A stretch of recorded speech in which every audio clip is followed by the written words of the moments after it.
Good evening. There is a huge misconception among students that since the question paper will be based on the multiple choice questions pattern, they do not have to study too hard.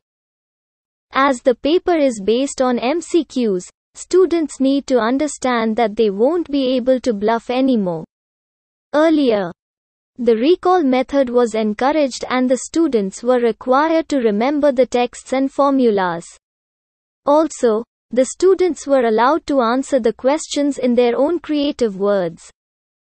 Now the competency-based questions require the students to give precise answers and use their critical thinking skills without sacrificing their creativity. The questions may have stimuli such as a graph, picture, or a news clip. The questions can also be based on a case study in the context of a lesson.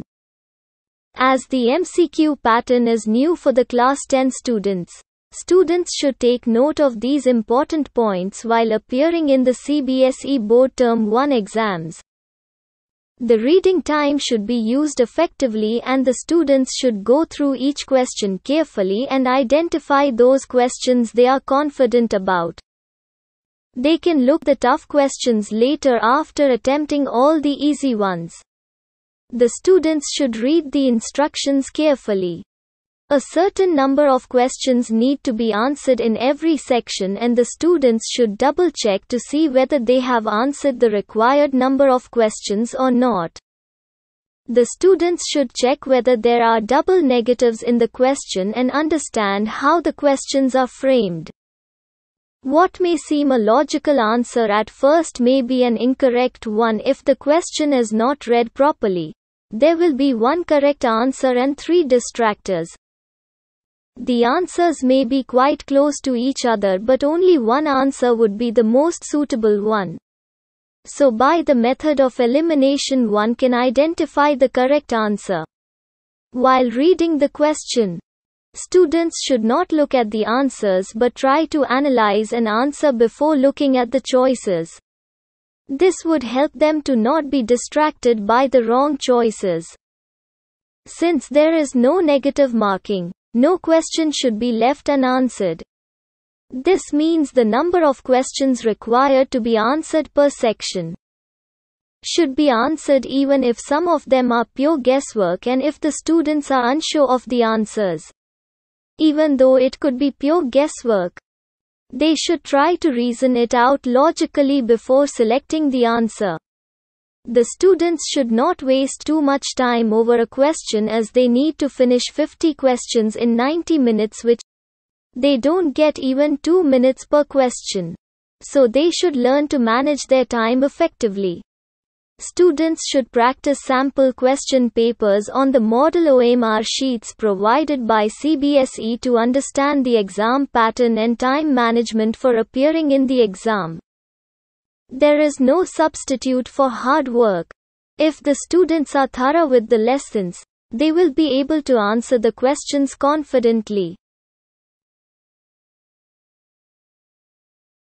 शुभ संध्या। छात्रों के बीच एक बड़ी गलत धारणा है कि चूंकि प्रश्न पत्र बहुविकल्पीय प्रश्न पैटर्न पर आधारित होगा, इसलिए उन्हें बहुत कठिन अध्ययन करने की आवश्यकता नहीं है। चूंकि पेपर एमसीक्यू पर आधारित है, इसलिए छात्रों को यह समझने की जरूरत है कि वे अब झांसा नहीं दे पाएंगे। इससे पहले स्मरण पद्धति को प्रोत्साहित किया जाता था और छात्रों को पाठों और सूत्रों को याद रखने की आवश्यकता होती थी। साथ ही छात्रों को अपने रचनात्मक शब्दों में प्रश्नों का उत्तर देने की अनुमति दी गई। अब योग्यता आधारित प्रश्नों के लिए छात्रों को अपनी रचनात्मकता का त्याग किए बिना सटीक उत्तर देने और अपने महत्वपूर्ण सोच कौशल का उपयोग करने की आवश्यकता होती है। प्रश्नों में उत्तेजना हो सकती है जैसे कि ग्राफ, चित्र या समाचार क्लिप। प्रश्न पाठ के संदर्भ में केस स्टडी पर भी आधारित हो सकते हैं। चूंकि एमसीक्यू पैटर्न कक्षा 10 के छात्रों के लिए नया है, इसलिए छात्रों को सीबीएसई बोर्ड टर्म -1 परीक्षा में उपस्थित होने के दौरान इन महत्वपूर्ण बिंदुओं पर ध्यान देना चाहिए। पढ़ने के समय का प्रभावी ढंग से उपयोग किया जाना चाहिए और छात्रों को प्रत्येक प्रश्न को ध्यान से पढ़ना चाहिए और उन प्रश्नों की पहचान करनी चाहिए जिनके बारे में वे आश्वस्त हैं। वे सभी आसान प्रश्नों को हल करने के बाद में कठिन प्रश्नों को देख सकते हैं। छात्रों को निर्देशों को ध्यान से पढ़ना चाहिए। प्रत्येक खंड में एक निश्चित संख्या में प्रश्नों के उत्तर देने की आवश्यकता होती है और छात्रों को यह देखने के लिए दोबारा जांच करनी चाहिए कि उन्होंने आवश्यक प्रश्नों का उत्तर दिया है या नहीं। छात्रों को यह जांचना चाहिए कि प्रश्न में दोहरे नकारात्मक हैं या नहीं और समझें कि प्रश्न कैसे तैयार किए जाते हैं। यदि प्रश्न को ठीक से नहीं पढ़ा जाता है तो पहली बार में जो तार्किक उत्तर प्रतीत हो सकता है वो गलत हो सकता है। एक सही उत्तर और 3 ध्यान भंग करने वाले होंगे। उत्तर एक दूसरे के काफी करीब हो सकते हैं लेकिन केवल एक ही उत्तर सबसे उपयुक्त होगा। तो उन्मूलन की विधि से कोई भी सही उत्तर की पहचान कर सकता है। प्रश्न पढ़ते समय छात्रों को उत्तरों को नहीं देखना चाहिए बल्कि विकल्पों को देखने से पहले विश्लेषण और उत्तर देने का प्रयास करना चाहिए। इससे उन्हें गलत विकल्पों से विचलित नहीं होने में मदद मिलेगी। चूंकि कोई नकारात्मक अंकन नहीं है, इसलिए कोई भी प्रश्न अनुत्तरित नहीं छोड़ा जाना चाहिए। इसका मतलब यह है कि प्रति अनुभाग उत्तर देने के लिए आवश्यक प्रश्नों की संख्या का उत्तर दिया जाना चाहिए, भले ही उनमें से कुछ शुद्ध अनुमान हो और यदि छात्र उत्तरों के बारे में अनिश्चित हैं। हालांकि यह शुद्ध अनुमान हो सकता है। उन्हें उत्तर का चयन करने से पहले तार्किक रूप से तर्क करने का प्रयास करना चाहिए। छात्रों को एक प्रश्न पर अधिक समय बर्बाद नहीं करना चाहिए क्योंकि उन्हें 90 मिनट में 50 प्रश्न समाप्त करने की आवश्यकता होती है, जिसका अर्थ है कि उन्हें प्रति प्रश्न 2 मिनट भी नहीं मिलते हैं। इसलिए उन्हें अपने समय का प्रभावी ढंग से प्रबंधन करना सीखना चाहिए।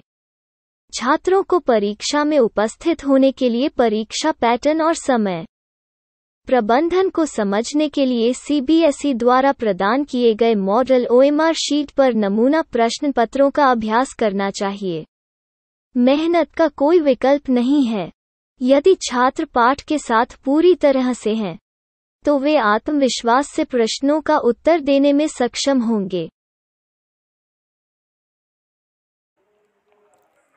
Please like, share and subscribe for more such videos regarding Term 1 board exam of CBSE 2020.